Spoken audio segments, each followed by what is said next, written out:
What's good, YouTube? It's your boy JusticeXFalls. We back at it again with another video. Today we're looking at Wolong Fallen Dynasty. It's a review from IGN. We have some demo gameplay up. If you want to check it out, it's in one of my shorts. Just go to my channel and type in Wolong. I'll link it here at the end of the video or in the annotations. And we're gonna check this review out. See what IGN thinks about it. So without further ado, let's get to the video.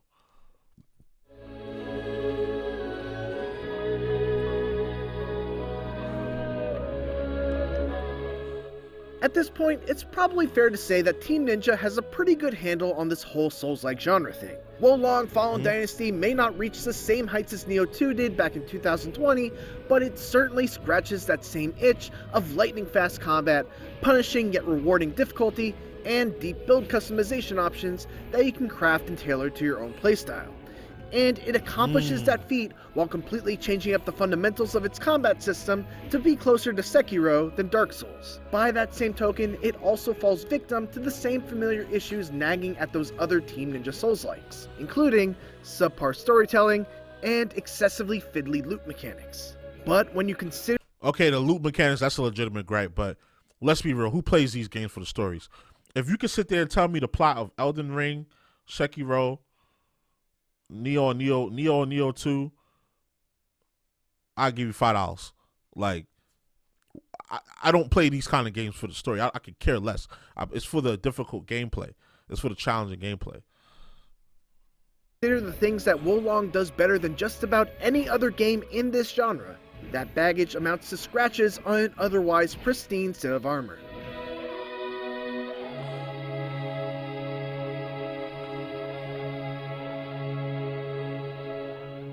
If you're familiar with the Three Kingdoms era of Chinese history, you may get more out of Wolong's story than I did. My knowledge basically begins and ends with the fact that you should not pursue Lu Bu. Boo!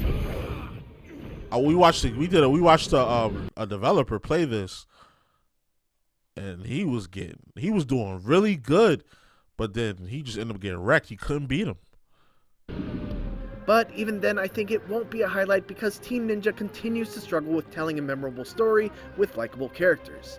This is a supernatural take on the final days of the Han Dynasty, where we take control of a nameless warrior who gets swept up in a power struggle between warring kingdoms and their pursuit of an elixir of immortality. In practically every mission, you team up with some sort of historically significant warrior to fight through a level, have a boss battle against an evil or corrupted historically significant warrior, and then move on to the next one. Characters are introduced at a rapid-fire pace and leave the scene just as quickly, often without making any sort of impact on the overall story.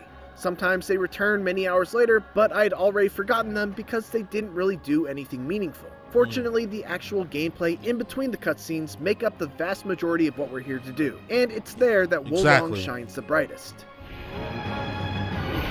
Because who cares about the story? Like, the gameplay is why we're here. Wolong's combat is a puzzle that needs to be figured out really quickly if you plan on getting past even the first major boss. But once you solve it, it's incredibly satisfying to play around in.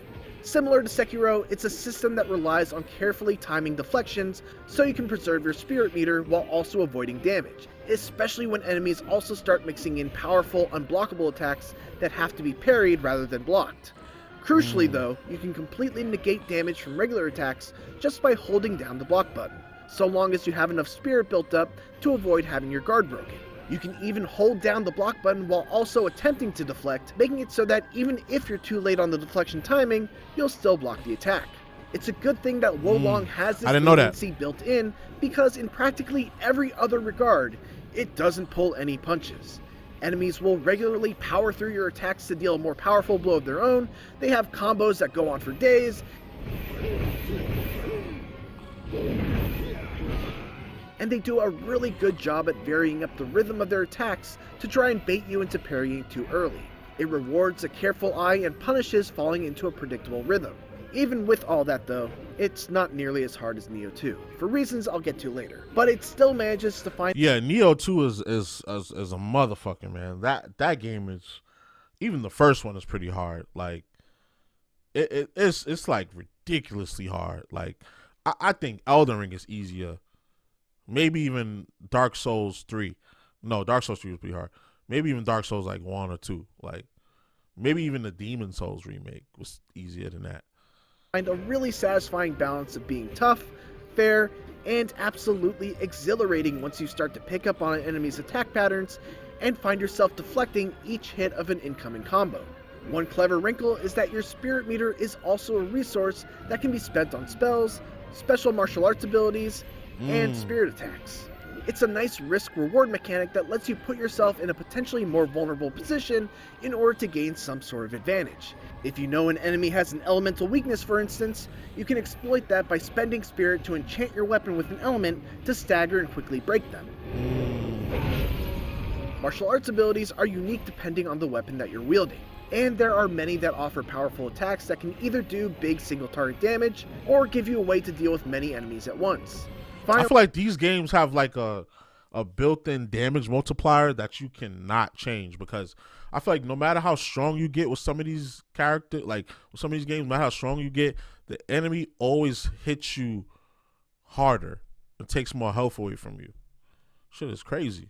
Finally, spirit attacks are powerful strikes that increase in damage the more spirit you have built up, which gives you another reason to try to hold onto your spirit meter until you need it.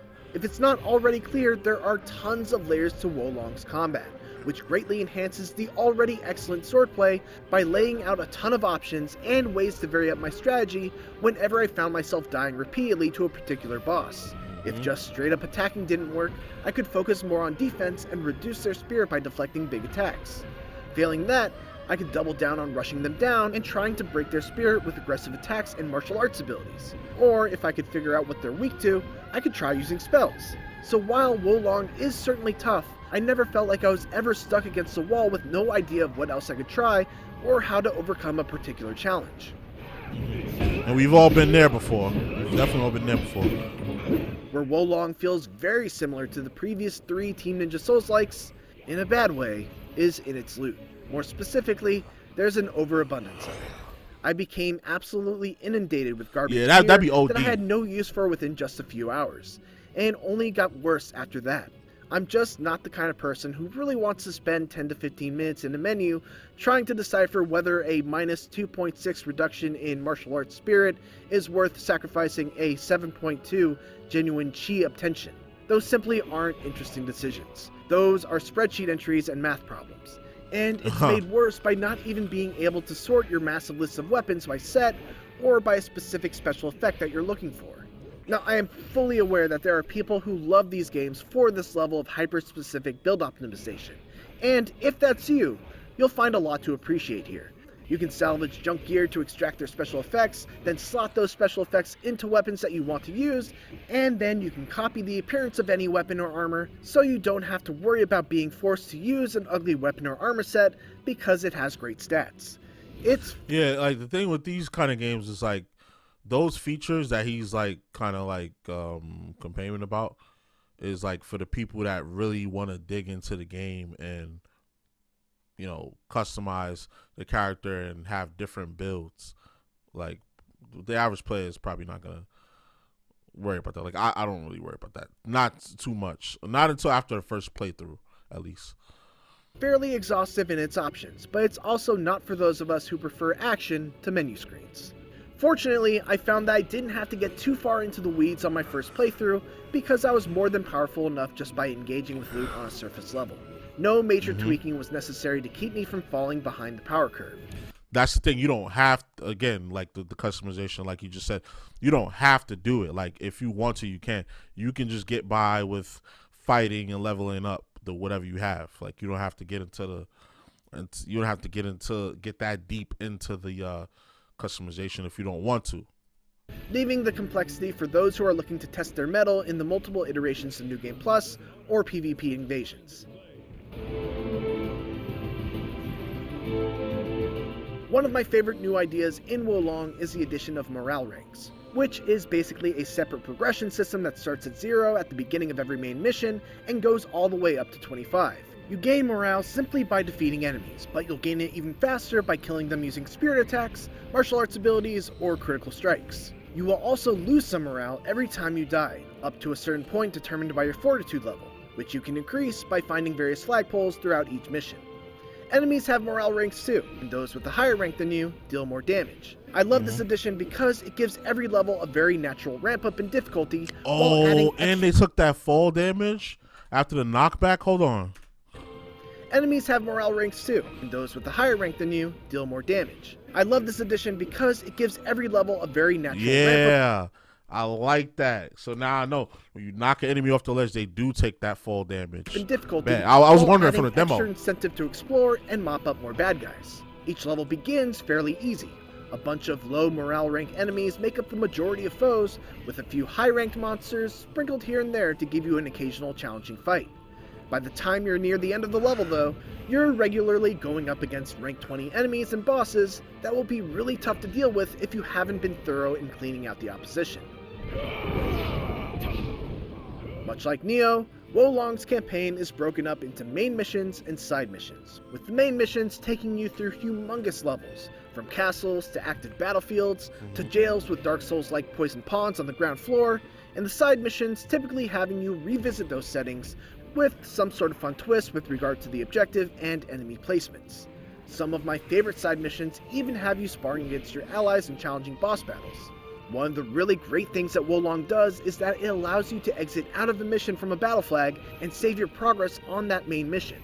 This is a wonderful safety net because frequently what can happen in these games is you can find yourself underleveled and stuck on a main mission. Here you're allowed to back out to the level select, complete some side missions to level up or get new gear, maybe head to your secret village home base to upgrade that gear, and then return right to where you left off on that main mission without feeling like you've lost your hard-fought progress. The levels themselves won't win any awards for how they look, but they're all very well designed from a gameplay perspective. Yeah, it definitely looks a little like, it definitely looks like very old school. It's not a bad looking game, but it does look like very, very much old school. Branching paths that often allow you to find an easier way through a particularly tough area, and tons of easily missable optional. And by old school, I mean like, you know, like 360 PS3 era type graphics. Detours leading to bountiful rewards keep them from being straightforward paths from point A to point B. Wolong's biggest problem, bigger than the loot issues and the poor storytelling, is its enemy variety. Even though the combat system is excellent and varied, there's simply not enough different types of opponents to fill a game of this size. The ones that are here are fantastic and fun to fight, don't get me wrong, but part of the fun of a Souls-like is encountering a new threat, learning their attack patterns, and finding a way to get through the fight without taking heavy damage. In Wolong, I felt like I figured out everything I needed to know to get through every non-boss encounter by hour 5 of a game that, in total, took me about 22 hours to beat. That took out a lot of the tension and fear of death that these games thrive on. Without the anxiety that something unexpected might be lying in wait around the next corner, Wolong is still a very challenging game, but one that lacks a certain sense of adventure. It's also worth mentioning that Wolong also includes online co-op for up to 3 players, an extensive New Game Plus for those who want to min-max their characters to the extreme, and even has PvP invasions, which you can opt out of if you'd prefer to deal with relatively easy AI invaders. Unfortunately, not enough people were playing ahead of launch for me to test the competitive multiplayer features out for this review, but cooperative play is super easy to set up and play through, just like it's been in prior Team Ninja Souls-likes. You can either recruit random strangers into your game from within a level when you need help, or you can start a level fresh from the beginning with a friend. Here we go. What they gonna give it? They're probably gonna give it a 7 or 8. Wolong Fallen Dynasty's combat plays very differently from Team Ninja's own Neo games, more in the mold of Sekiro than Dark Souls, and yet it manages to excel and falter in just about the same areas. When it comes to the clashing of melee weapons, Wolong is among the best in the genre, full stop. The options for taking down its ferocious enemies are many and immensely rewarding to master, and its deflection-heavy combat is one of the most satisfying since Sekiro. All of those strengths outweigh an overbearing loot system, poor storytelling, and even a disappointing lack of variety in enemies. If not for that, Wolong might have been one of Team Ninja's greatest achievements. As it is, it's simply a great one. Oh, he gave it an 8. The way he was talking, for more Wolong give it a 7. Dynasty, make sure to check out the first minutes of the game. And for everything else, keep it here on IGN. Yeah, we reacted to that. We reacted to a bunch of this stuff. If y'all want to go check that out on the channel, but yeah, this game is gonna be on Xbox Game Pass, so Be on the lookout for that if system. you have Game Pass, whether it's on PC or whether it's on Xbox itself. I wouldn't skip out on this game, especially if you have Game Pass. If you don't, then I think you're looking at $60. I don't know if this one is going to be. I don't know if this game is $70 or $60. So you're looking at a $60 game for the, you know. I'm glad they made it 60, not 70, because this is not a $70 game. Steam, they not messing with it. The PC version, IGN gave it an 8. Metacritic, it's got mostly positive reviews, no negative reviews at all. But we'll see when the game officially releases, which will be on. It releases tomorrow. So yeah, it comes out tomorrow. We'll definitely be putting that up on the channel. I got some other videos to record after this. I got one more reaction to record after this, and then I'm gonna start recording my gameplay for a few games. Look out for Wanted Dead, and Evil West. Wanted Dead, Evil West. Those are the first two I'm gonna do. The rest I don't know. Oh yeah, Wanted Dead, Evil West, and Dead Space remake. So look out for those gameplays on the channel. I should have them up before this week is out. So but y'all let me know what y'all think. Y'all think this game is dope? Y'all gonna check it out or not? Let me know. So y'all already know the vibes. Like, comment, subscribe, all that good stuff. It's your boy JusticeXFalls. We out. One.